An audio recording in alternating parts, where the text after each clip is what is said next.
Welcome to the Arc of Change Deep Dive. I'm Jeremiah Cox, your co-host. Hi, my name is Ana Inacacho, and I am your host for today's show. Today's topic and title for today is going to be how to create a culture of belonging. And we are going to be taking a deep dive into an amazing film by the name of Being Enye. And it talks about what it means to be a first-generation Latino and how first-gen Latinos can create a culture of belonging. Today, we're extremely excited to announce that Denise Soler Cox will be our guest speaker for the show. She's an activist filmmaker behind the Being Enye documentary and has received numerous awards, including being invited to speak on over 200 stages, including TEDx, Microsoft, AARP, Facebook, just to name a few. And please enjoy this next clip introducing the film Being Enye, and then we'll be right back and joined by Denise.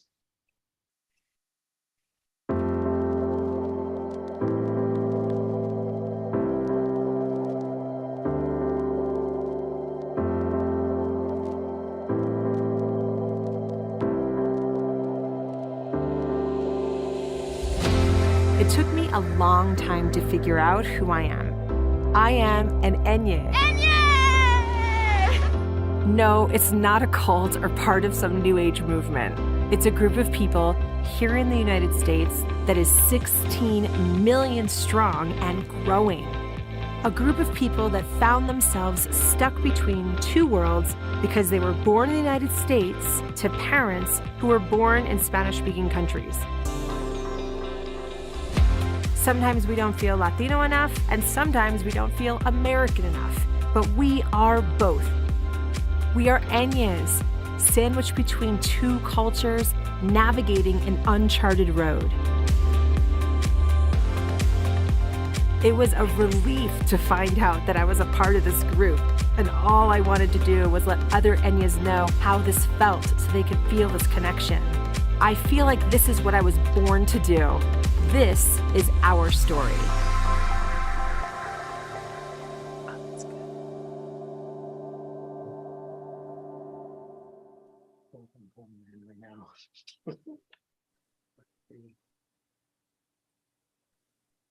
Hello, Denise. Thank you so much for joining us on our show today. We are so excited to have an amazing discussion with you today. Would you like to introduce yourself? Sure. My name is Denise Soler Cox, and thanks so much for having me on the show. Yeah, well, thank you for joining us once again. And really quick, to give our viewers some context, would you be able to give just a brief background about yourself and let us know what your inspiration was behind starting Project Enye and where it's taken you since then? Yes. Well, I guess the abridged version is that I had an idea to make a film when I was 26 years old, hanging out with a bunch of my friends in a bar and in Miami. Before that night, I believed that my first gen experience was my own. There was no such thing as the internet or YouTube or anything. There were books, great books, but still I felt disconnected from my identity, and especially the parts that are referred best in the saying, ni de aquí, ni de allá. I don't feel like I'm from here or from there. And then that film, Selena, came out, and that really, for so many people, helped to connect them with that tension that I had been feeling. But that came out about 10 years after I had my aha moment with my friends at a bar. And really what happened was I realized I wasn't alone feeling these things. And it was so profound for me that I decided that night that I would make a movie about it.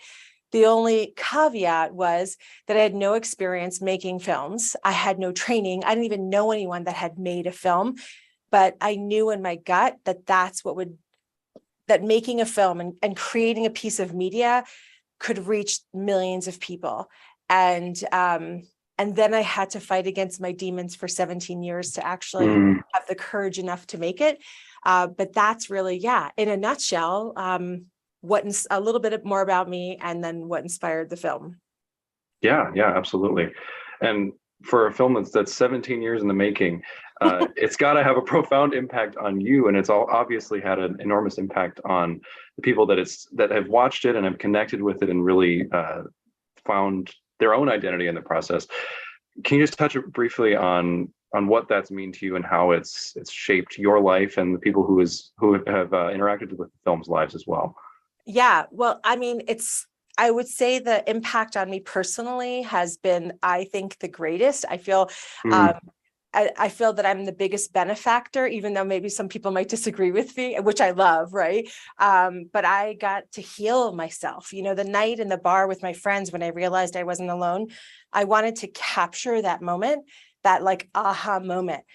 But it wasn't until I actually made the film, and then it wasn't until the film actually came out and I had a chance to meet people from all different backgrounds, all different educations, all different ages. So, I mean, every intersection has seen this film, I feel like, and hearing from them has helped me transform and made me realize that the 17 years that I spent not feeling good enough, it's not like it was a waste, because I love the timing. I loved how everything worked out, but it did give me pause, especially in the times when I doubt myself now for the things I reach for now. I realize, wait a second, if I have that desire, it means that it's in my heart because it can make a difference with others. And I should never push pause on those desires, and I won't ever again.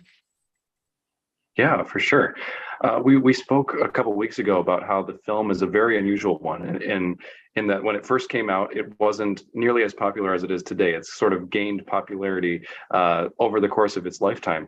Yes. And so since it's accrued so much attention and just really been exploding recently, what have you learned, and what does that say about the film and its impact since it's come out?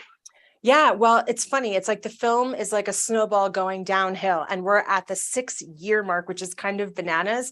The trailer actually just crested over 1 million views on Facebook. It didn't happen right away.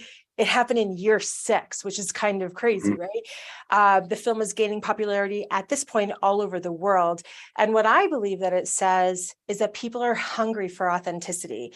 I feel like we're coming out of, this Instagram filter world, right? Where people, show themselves and present themselves a certain way.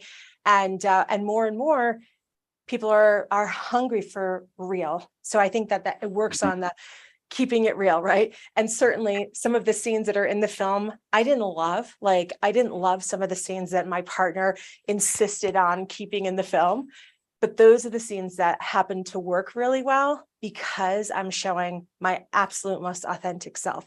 And most of the time, people are more concerned with how they look than maybe getting that across, A.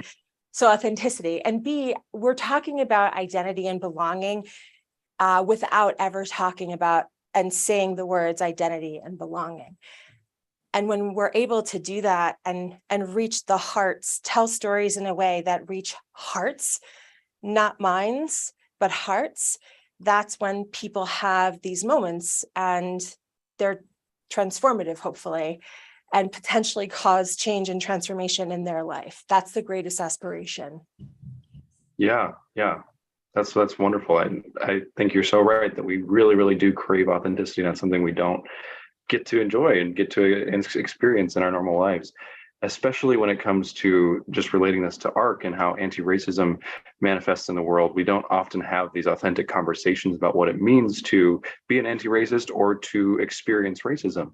And in the US, of course, we've had centuries, even more than centuries, of being surrounded by racism, and it's desensitized us to the point where we hardly sit down and really recognize and talk about the microaggressions. And we often talk about macroaggressions that we see popping up in the news, but the little comment that your coworker made, or the dress code policy that specifically targets people of Latin descent, or those are the things that we don't really pay all that much attention to because they're just so ever present around us. And so here's a clip from your film about how Denise and her close circle dealt with this type of racism growing up, and then we'll talk a little bit more about it after showing the clip. Going up there every summer, every weekend, I noticed that I stuck out like a sore thumb. There was like a mystique about me, and people were kind of even afraid of me before they even got to know me because they didn't know who I was. And I was only there for a short while. You guys actually live there. I did not know what racism was until I went there. I did not know so many white people existed until I went there. I got into a lot of fights to protect them. Right. My whole thing was, let me find the biggest kid and kick his ass. And I did that because I was scared. And it still affects me to this day. You were so young, Denise, that I know you didn't have to, thankfully, endure that type of stuff. But what did you feel? What kind of racism did you go through, if any? Do you remember? Yeah, and Gogi doesn't really know anything about it, but yeah, I had to deal with it a lot. Wow. Yeah. In school? Yeah. First day, 7th grade, and we're sitting in the back of homeroom. We're like, oh my God, we're in homeroom. This is so exciting. And we have all of our books and everything. And then this girl walks in the room, and she's got like tons of makeup on, and her hair's like hairsprayed out, and her clothes are tight. And then like behind her was like this posse of girls, and they all look the same. And I'm like, holy, these girls look scary. And they all stopped right in front of me, and the girl goes, good morning, Spick. And that was the beginning of a very difficult 4-year span that actually happened every single day for 4 years. I thought you had a free pass because, No way. first of all, you're a light-skinned Latina, you're pretty, you know, you got guys around you that want to protect you all the time. So honestly, I thought you just got a free pass. No, your entire it's time funny. there. Wow, no way. I was going through hell, and I just didn't say anything. I just wish you would have said something. Yeah, I know. What was I gonna say? I don't know. For the past 52 years, I didn't know that. I didn't. Right. I thought like he did, that you could skate it. I thought you got by because you're light-skinned. Right. That's what I thought about. Yeah.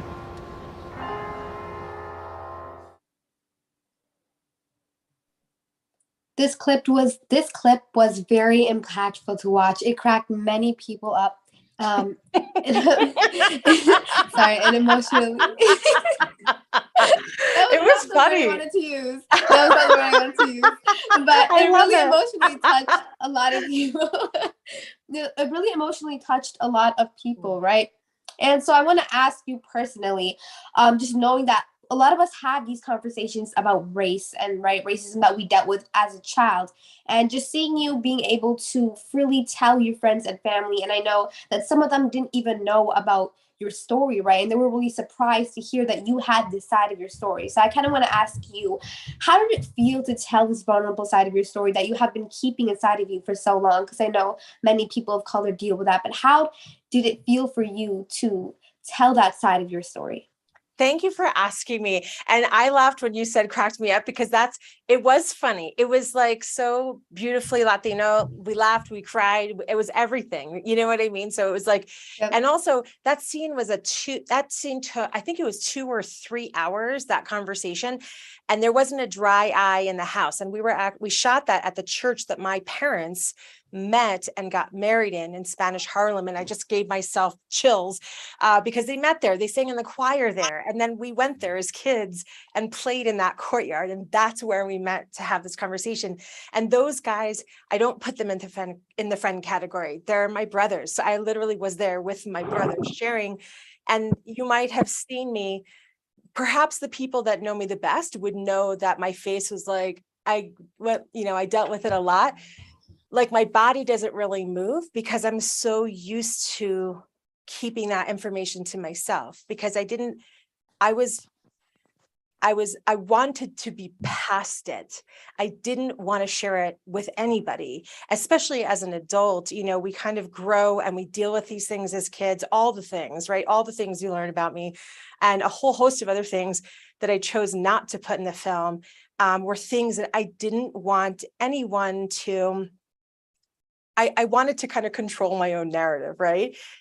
But what's weird about that, I think there's a positive to that. Like, yeah, I want to present myself in the quote unquote best light. But what happens when you take it too far, like I did, is I became a person that wasn't very known by the people that loved me. And that's this moment that you see with my brothers. They're just like, we could have been there for you. Like, they were so upset. Even after the cameras were off, they were like, but like, why didn't you tell us? Because they experienced regret about something they didn't even know about, because that's how much they love me, right? And I didn't say anything because I didn't want to be a burden, which is very classic Latino. We are really taught, we watch our parents struggle, not everybody, but many of us watch our parents, especially if we have immigrant parents, especially if they come here for economic reasons, right? We watch them piecing together meals, piecing together, these moments, vacations. I put that in quotes because we had some interesting vacations, we have them, we watch them kind of put together a life and a childhood, and it's like the very best that they can. And even as kids, we know it's not like, in comparison to television, to friends at school, and to like life, we know we don't want to add anything negative to that. And so there were a lot of things that I kept to myself. And that was a scene also, I didn't particularly love that was going to go in there, because also revisiting those feelings was awful, like that someone would know. And I know that I also included the deaths of some of my family members that you'll watch when you see the film. But I have this thing about not wanting to be pitied. And to me, being pitied, like I'd rather be called a liar than for someone to look at me with pity. And knowing that I had to deal with the depth of bullying that I had to deal with, to me, begins a conversation that could potentially result in someone seeing me as weak. And the way that, and I perceived weak as not good, versus, let me tell you my life. Let me tell you what I've been through. Let me even tell you that it still sometimes can make me cry, because I'm in touch with that young girl that had to deal with that on top of so many other things. But let's allow that to bring us together. And perhaps it inspires you to tell me a truth about you, because I'm old enough to know there is nobody that's walking around as an adult that hasn't been through some stuff. And actually, I believe when we're willing to share that stuff with one another, that's what creates the biggest opening for empathy. And empathy is what we need. Yeah, I definitely agree with you. I want to talk a little bit about how it really felt to keep that from your family, because you talked about how you didn't want it to feel like it was didn't want to add an extra burden to what they already had to do, because they were immigrants from another country, right? As well as my parents, right? I didn't want to give them another burden, and I really feel what you feel, but I kind of want to talk about how you felt to keep that from you, right? Because that definitely was not easy to hold that in you, right? As much as you probably wanted to tell someone, get some help, but you really did care about the feelings of others. And as you said, you really did care about that feeling. You didn't want anyone to pity you, right? So I kind of want to talk about how you had to deal with that mentally, like keeping that in for so long. And obviously not only in your childhood, but as an adult, yeah, we all deal with racism all through our lives. So how did that feel to really hold that in? Like, how did that feel mentally to hold that in? Yeah, such a good question. So here's what's weird. It felt numb. It didn't feel like I was trying. I was an expert at holding that stuff in, but here's how it plays out. Like I hold in this, I hold in that. It's like you go into the grocery store for like 2 cans of black beans, but you come out with 3 bags of food. That's so me, yeah. Right? And it's like, just get the cart. You can put everything in the cart, right? Instead of like, wait, I have this, I have that, and then something's going to drop, something's going to break. Put too much water in a water balloon, it's going to create a leak. I'm trying to think of metaphors where when too much stuff is packed in, it will leak out. And so as it pertains to, let's say, a microaggression, or let's say some sense that I know people are reacting to my ethnic identity versus me as a human being, right? My reactions used to be very extreme because I hadn't resolved and healed from those things. And I literally think, I don't know if you can put a pin in life events and say, I'm healed from this, I'm healed from that, I'm healed from this moment. I think healing is a journey. I'll be done when I'm dead, I guess, right? It's a lifelong thing. I can say it's something that I continue to find different layers with. But I think when we don't have the self-awareness to understand, like, wow, I was so numb. I have the capacity to numb myself out so much because there's just so much pain. I can't even handle it anymore, right? Like the ultimate of disassociation. And then it's going to make me have these overreactions over here that I potentially might regret. And I had one of those moments, like literally when the film first came out, not even came out, when we were just meeting with people here in Denver, and we were meeting with a particular organization, and I really wanted to impress this woman that was in charge. And she said something that was wrong. And I hadn't healed, right? And she said something like, Latinos don't like film festivals. So we're not, and I'm like, what are you talking about? Like, Latinos love movies, like there's so much, that's such a loaded question. But because I hadn't healed my own part in this, right? Because there's like the part of the world that needs to be more responsible with language and actions and institutions and laws, policies, et cetera. And then there's my part, right? And I can only really start with me with this one. And I snapped and I was like, that's wrong. But I did it in a disrespectful way, in a way that I regretted. And that's an example. And I later apologized because I didn't like that representation of me. I'd rather be the one that says, why do you think that? Like, help me understand. And then say, well, here are the facts, right? I'd rather not lose control. But before I had before I decided to really look at these things and how deeply they had hurt me, I simply didn't have that level of control. And so it's a really interesting question, Adonai. And I think it serves a lot of us to look within and see, like, yeah, there's some deep pain here, but I like to be able to discuss things in a way that where I don't feel out of control and where I can still be right, because I love being right, right? Because I can give them the facts. But there's a way to do it where I have a shot at changing someone's mind. But in that case, I just messed the moment up. I kind of just made it messy. Does that make sense? Yep. Thank you so much for sharing that side of your story. Next, we'll dive into a clip really talking about the aspect of family, right? You recording and breaking down because you really were thinking about your family and what they would think about you, right? And we all have that kind of feeling, what would they think about us? Because we love them so much, right? So we're going to be diving into a clip where you start thinking about your family and whether you really feel Latina enough to keep sharing this message. So we will show that clip right after this. All right, go ahead. What I have for you today is a simple idea that will change the way that you see yourself in the world and the way that the world sees you. This is big.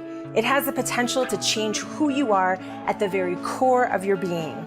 The pain that I had lived with for so long of not knowing where I fit in is actually central to the shared experience that defines first-generation American-born Latinos with a parent from a Spanish-speaking country.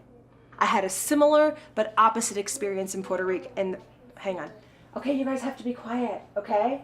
Can you please be quiet? Phoebe, can you sit down if you're gonna listen? Sorry. Let's do it again. This is hard to talk about. It is, yeah. Hi, I have an audience to, you guys can hear all that stuff. You don't have to worry about us. I know, it just feels weird. Mm-hmm. Okay, let's do it. You good? Yeah.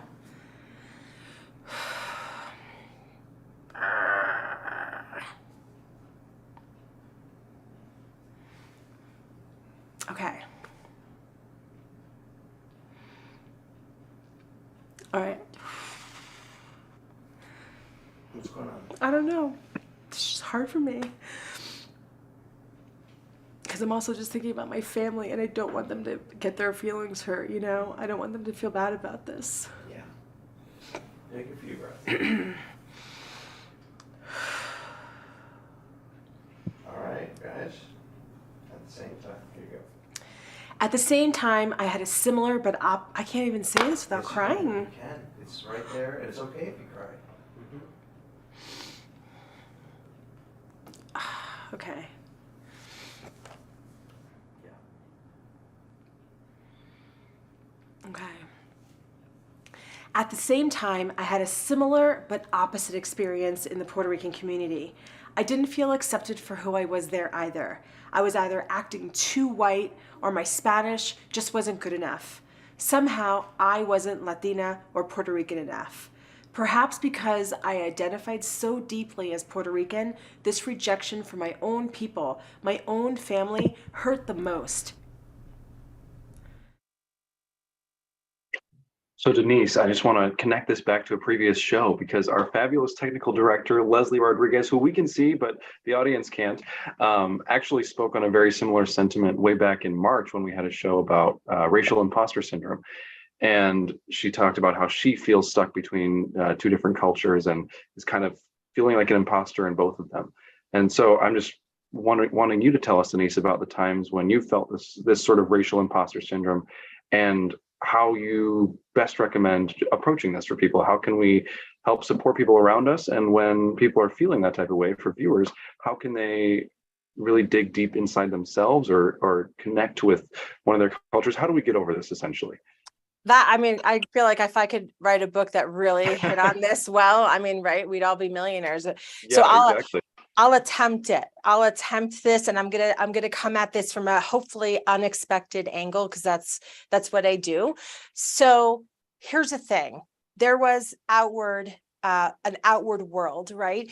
My house, I always say, felt like Puerto Rico, felt, sounded, and smelled like Puerto Rico, but outside it was the United States of America. And we heard the bullying, and there was very obvious clash of there was a clash, right?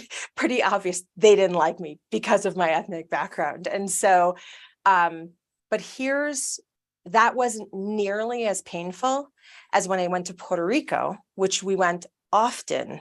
And my own family would be upset or sound upset, at least to my child's ears, right? And meaning me as a little girl.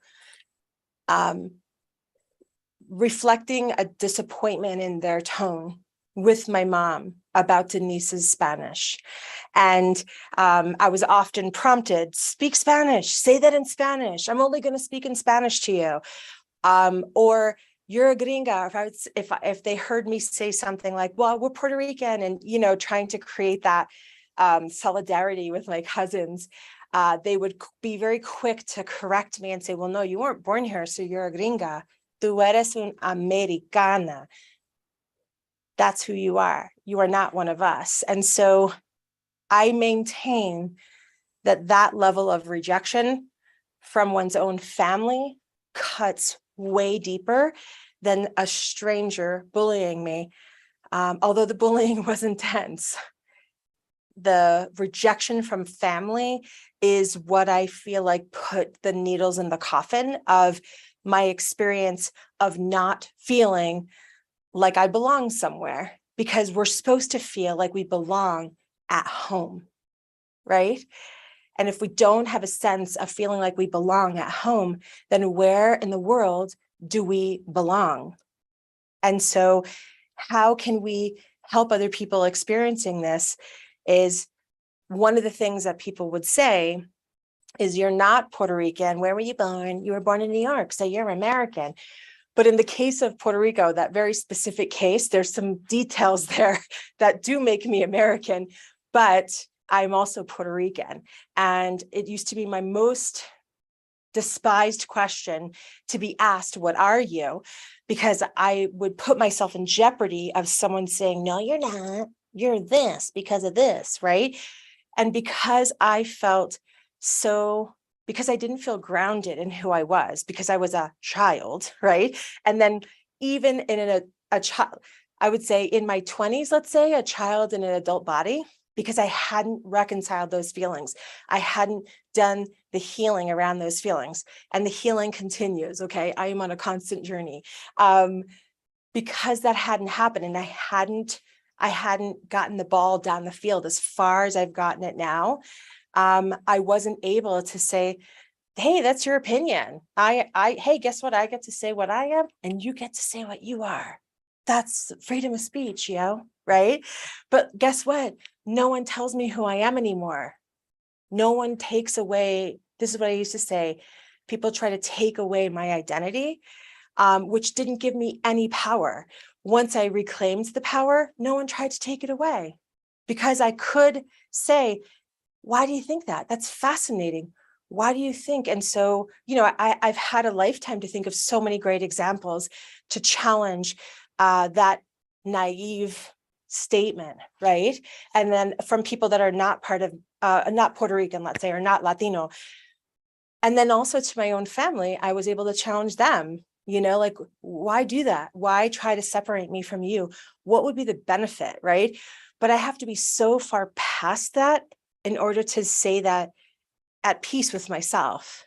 And so the very best we can do is try to let people know you get to say. It's really very similar to the whole pronoun conversation. You tell me what your pronouns are. I respect those pronouns, period, end of story. And I know there are people out there that don't respect it, right? But it's the same, I would say, in the same family of understanding. You tell me, you get to own that. I get to respect you. If I don't show respect, you get to decide if you want me in your life. Does that land? Yeah, absolutely. I love the comparison with pronouns. That just is such a logical click for me. That I hadn't really conceptualized it that clearly before. So that's a great analogy. And with the challenges that you grew up with your family not accepting you either as Puerto Rican or as fully American in other communities in the U.S., I'm just curious how your family received the film once they watched it. Yeah, no, they loved it. And that's the funny Awesome. thing is they loved it. And they were like, we didn't know you felt like that. Really, when I said that was hurtful, I was like, yes, hello, right? So like, when it comes to family, these are like the family that loves me, right? And so I think sometimes people can be related to people, can be mean. I'm talking about the families that loved me. Mm. And like I said, listening to it through the ears of me as a child, and not having all the information, not having anyone in my life challenge them when they said that. I was only overhearing them because I could totally understand Spanish, but I wasn't like a monkey, gonna clap for them and do a routine on a stage, on command. But I could have spoken, I understood everything, and I ended up feeling shame.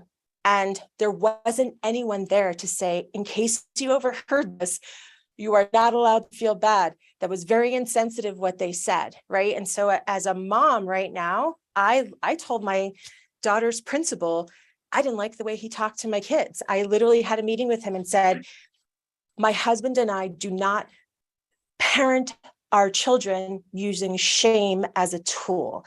I see that you do that. Please don't do that anymore, or we're going to have a problem. Period. End of story. Because I was raised with shame as a tool. And I don't think it was overt. I don't think that they were like, oh, shame, this is what we'll do to make it all work. Right. I think it's just passed down, but someone's got to put an end to it. And I believe I am that for my family, and I'm certainly that for my children. Yeah, for sure. And so obviously you've figured out ways to end this generational trauma for your kids, but is there something that for you growing up you wished could have been different in your story that maybe parents or kids who are planning to have kids in their futures who are listening can take away and learn for their lives? Yeah, so I can't say I would change a thing because then I wouldn't have this moment with you. And I don't mean to sound corny, but I do, like, this will make me cry.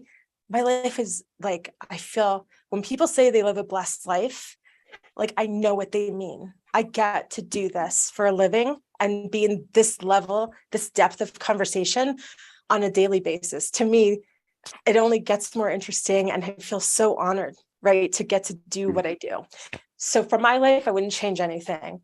For other people, I think that there's certain people that are, we're all on a continuum of our own healing, right?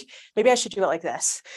This is close to being healed or whatever we think. This is like not healed. This is like me at the restaurant saying, no, you're wrong, messy, embarrassed, apology. That was that, right? And I feel like I'm probably over here. And I think people know where they are on the continuum, if we're really being honest. And so what I would say is, if you're like over 5, let's say this is 1, this is 10. If you're over 5, start leading, start advocating, start saying, hey, that's not cool to say that. Hey, respect this person. you know what? If you have a problem with their pronouns, that's your problem. Don't go telling this person they're not a real Latino because they can't speak Spanish perfectly.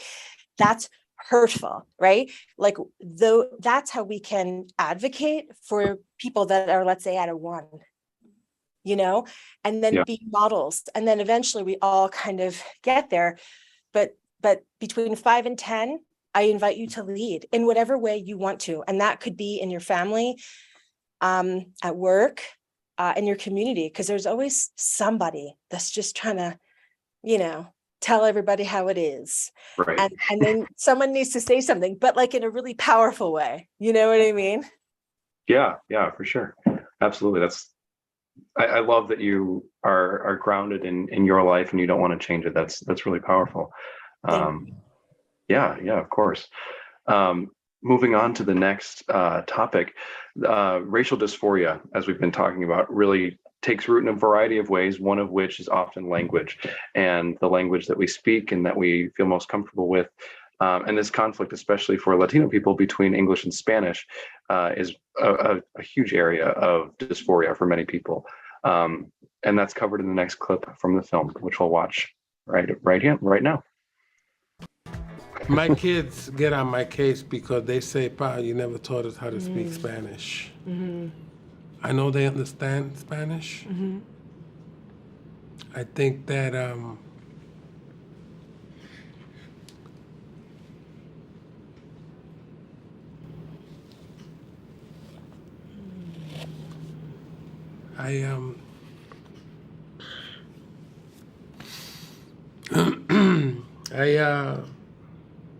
I wish that I'd done a better job when it came to my kids.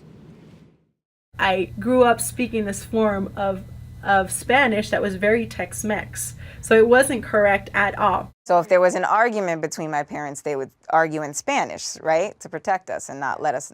Little do they know, we understood a lot more than they thought. There's a lot of people who will fault me for not knowing Spanish completely, but I can guarantee you that I can dance better salsa than you. And like, it's the truth. I could dance salsa, merengue, bachata, anything better than you. I guarantee you. Let's get into a room, I will guarantee you. I definitely feel like I have failed to pass on my ability to speak Spanish to my kids. I think my kids were confused when I tried to speak to them Spanish and my husband would speak to them in English. And so I gave up. And it's something that I look back now on with regret, because if I don't do it, then it dies with me. And I think that would be heartbreaking.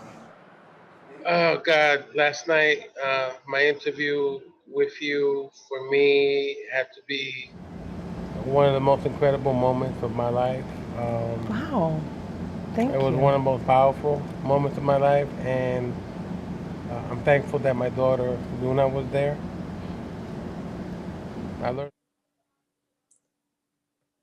So we just came back from watching a clip talking a little bit about how Denise had an amazing conversation with a lot of people talking about what it meant to really teach their children a second language in the US and the struggles and experiences and the stories they have to share with doing that. And as not really a kid myself, but a teenager myself, I do have immigrant parents that do deal with this. So it was really, really interesting for me to just watch the thought process of these parents, right, of these people and what it meant to them and the struggles that they had trying to teach their children a second language and pass that down generations and generations. Because we know that's really important.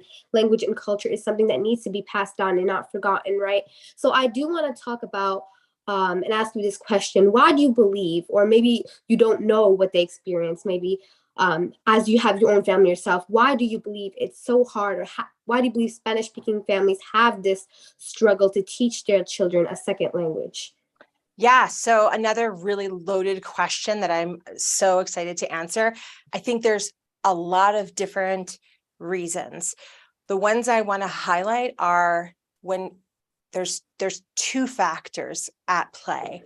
One is the reason why the immigrant parent came here. So if the immigrant parent came here for economic reasons, right, to have a better life, not fleeing political persecution, that's a different type of immigrant experience, okay? But this is economic, we want a better life.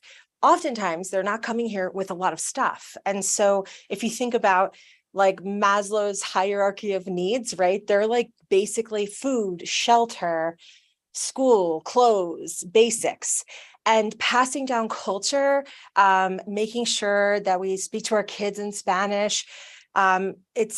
It's just doesn't make the top of the list. What makes it to the top of the list is how are we going to afford groceries? What makes it to the top of the list is the car broke down again, right? What makes it to the top is I hardly see my kids because, you know, a lot of people in this situation are, especially first gen parents, like the immigrants, they have multiple jobs. My mom had a full-time job, but then she came home, and to make extra money, she translated documents for a company. So she was home, but she was always like with her yellow legal pad for hours. And I learned how to cook because she would show me how to cook. So I cooked for my family while she made extra money. And so, and then conversely, think about families now. It's very interesting dynamic. Families now sending their kids to private school or charter schools so that their kids, non-Latino kids, can learn to speak Spanish, right? When you have the means to do that, and you're not in a survival mode, it's a different decision. It comes from a different place. And so for my children, my husband always says, I was really upset. I really allowed this conversation to have me. It had me. I believe the lie that because my Spanish wasn't fluent, I wasn't a good enough Latina. I believe that for most of my life. And I used it to feel bad.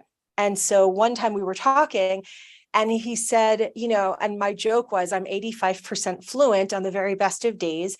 And I typically need 2 glasses of Pinot Grigio to like really show off my Spanish, right? And so one day I was saying something about feelings and it sounded like I was feeling sorry for myself. And I was in the conversation with him. And he's like, you know what? I'm sick of you saying stuff like this. If you say you can speak Spanish 85%, well, then teach our kids to speak the 85% that you know. Teach them that. And it was like, there used to be a commercial in when I grew up, maybe the 90s, maybe the 80s. And it was, I could have had a V8. The whole commercial was, and a V8 is like a vegetable drink. Does anyone know what I'm talking about? Okay, Matt does. Anyway, it's like this little thin vegetable, and the commercials was I could have had a V8. Oh my God. Or like I could have eaten healthy. But in this case, I was like, oh my gosh, I could have had a V8. Like he's right. So instead of feeling bad and feeling sorry, I was able to kind of take my power back in that conversation. Now, am I saying that's the only reason why Spanish isn't passed down? No, but assimilation is very powerful. And when people come here and they see the way that people of color are treated, right? All you need is YouTube. That's all you need to see how any immigrant, except for immigrants that come here from Northern Europe, right? To see how any immigrant is treated. They're here for survival and a better life for their kids. Do you think they're going to get caught speaking Spanish when Juanita over there just got yelled at or someone just threw something at her or started a fight just because she was speaking Spanish? Like it feels like it's life or death sometimes. You know, just to speak Spanish. And as a parent, you want to protect your children. You don't want to put them in harm's way. And so, you know, we heard it in the video. The gal that said, you know, we speak Spanish in front of the kids to protect you. That's a very real thing, right? And so they use those words. Oh, we're speaking Spanish because we want to protect you from us arguing, right? So it's like, oh, this isn't a language I'm supposed to have for myself. This isn't a positive experience. This is a separate experience. And so that there's a whole gamut of reasons that contribute to this. The external world doesn't make it very easy. It makes it feel unsafe. And then internally, we also make decisions that are really sourced from a great place. It's the source of love and protection, you know? Yeah, thank you so much for that perspective. That really opened my eyes to seeing all those different reasons on why they may feel this way, right? Because they have so much going on. And it's mainly because they do love us so much that they feel that they need to protect us, right? And so thank you so much for that perspective. But I do want to talk about a scene during the film, and it was you talking to your friend to convince her to do a interview. Her name was your friend's name was Guadalupe, and she was conducting an interview in Spanish. And even though she didn't really feel confident enough, and even though her Spanish was really, really good, she did not feel confident enough to do that interview, right? So we really want to know the secret. How did you make her feel confident enough to speak Spanish, knowing that she could do it, right? You believed in her, right?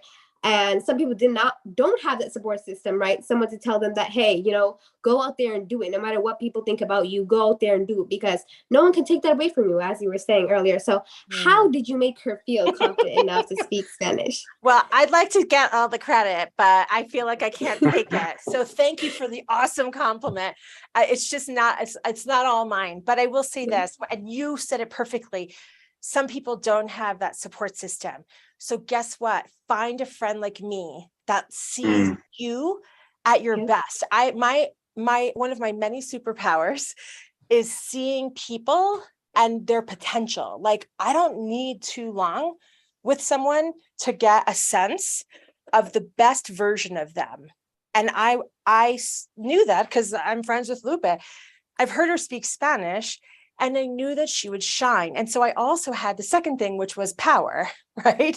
And that's where anyone is watching this and you're a leader at work or a leader in your community, power is essential to provide moments where other people can build their confidence, because confidence isn't given. Although if confidence was given, I would give it to everybody all day, every day. That would be my full-time job, okay? Confidence is only derived from taking action. And then we experience confidence or the sense of I can do it.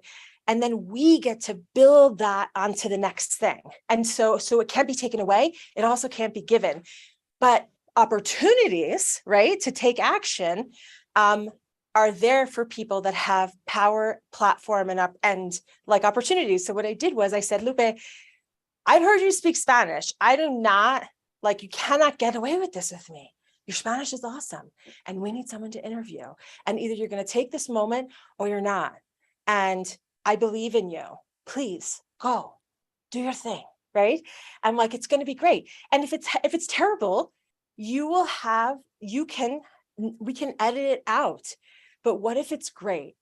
And so my invitation to everyone listening is two things. Go find a friend just like me that looks at you and believes in you with everything they have.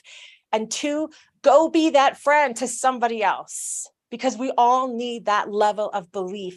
We all have something within us that Les Brown says we all have greatness within us.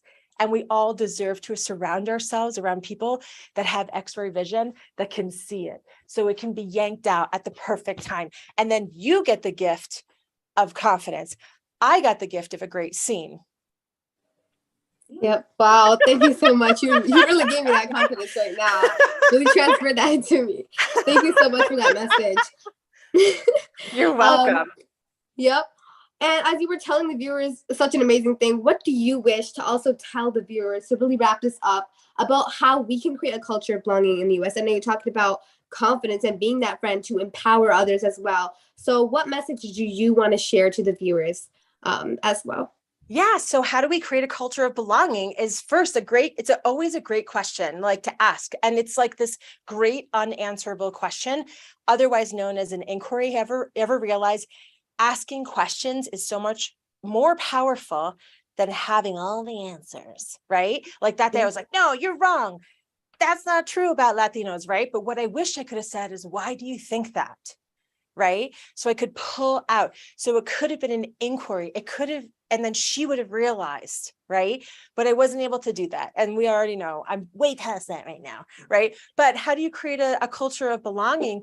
Is to understand fundamentally there's two ideological belief systems happening in the world. There's two. This is a very simple, I'm explaining a very complicated idea in the most simplest of terms. You either think that the individual is the center of the world, or you think the group is the center of the world. There's only two ideological belief camps on the planet. And when we talk about belonging, we can't really create purposeful belonging. Belonging can happen by accident. It's so beautiful when it does, right? But how do we create it on purpose and at scale? the first thing we need to understand is what is the dominant ideology I'm approaching this with. And so Latinos, anyone from the Caribbean, Latin America, Central America, Africa, and Asia, they prioritize family or the group. Northern Europe, Australia, and the United States, they prioritize the individual. And therein lies the rub. So if you look at the challenges, so the societal challenges right now in our country, oftentimes people that are collective dominant are at odds with people that are more self-reliant dominant. And so belonging is the farthest thing from possibly happening, right? The only chance we have to create it, or to create an environment where it can happen magically, is to recognize where am I coming from? Do I think the group is more important, or do I think the individual is more important? And this is important only when there's conflict, because when we get along, everything's great, right? But when there's conflict, I'm always right. But the problem is you're always right too. So someone's got to be wrong, and we're always pointing fingers. And so like that doesn't work, and that doesn't grow belonging. What grows belonging is when I recognize what I'm bringing to this conversation in this moment with one person. And that's how you change the world. When you recognize what you bring to a single conversation with one person.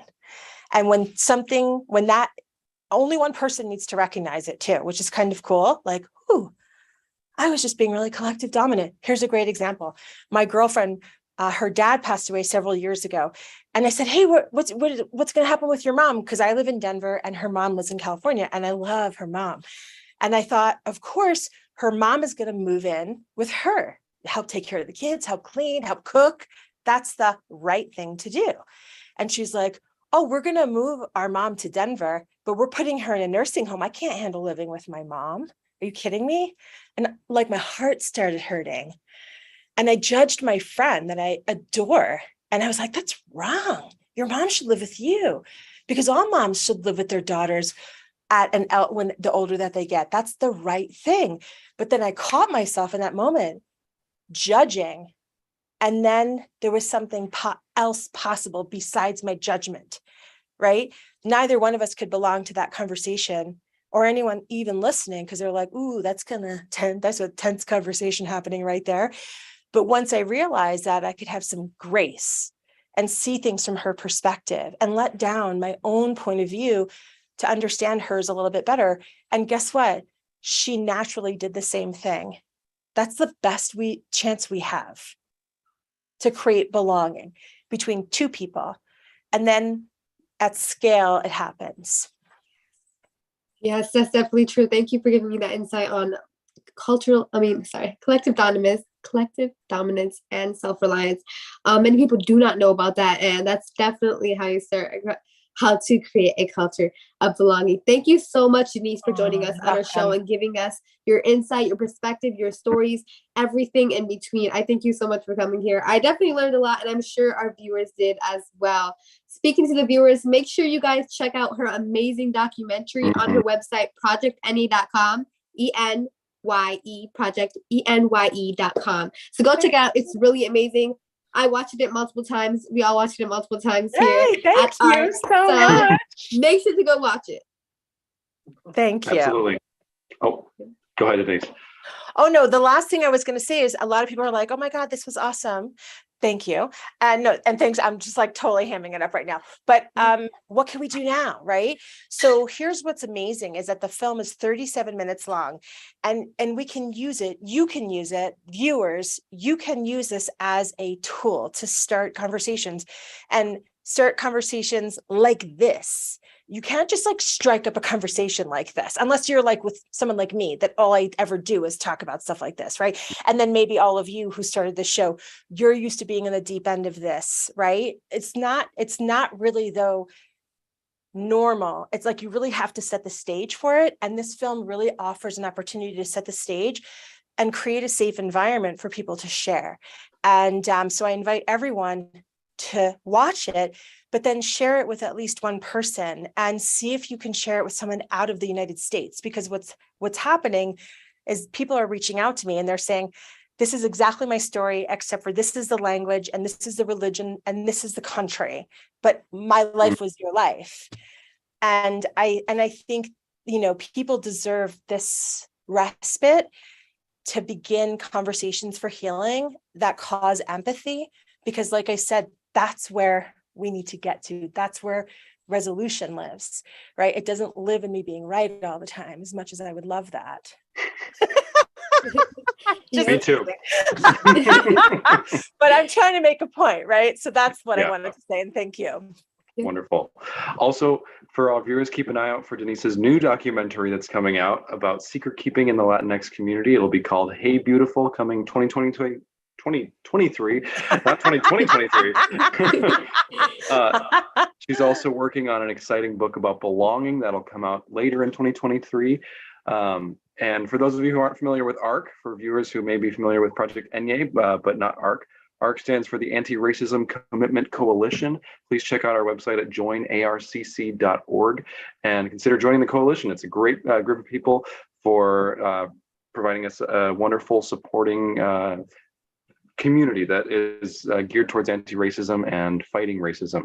On behalf of ARC, I'd like to thank you once again for joining us. Thank you, Denise. Do you have one last final word for our viewers before we log off for the show?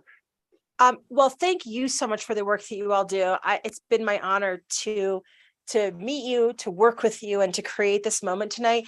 And I do want to let people know that when we talked about that imposter syndrome thing, and I just want to circle back to, you know, there are people that are watching this tonight that have a big idea and it sounds absolutely bananas crazy. And I want you to know, like, I actually went for it and it turned out. And if you knew me, you would see it was possible for you.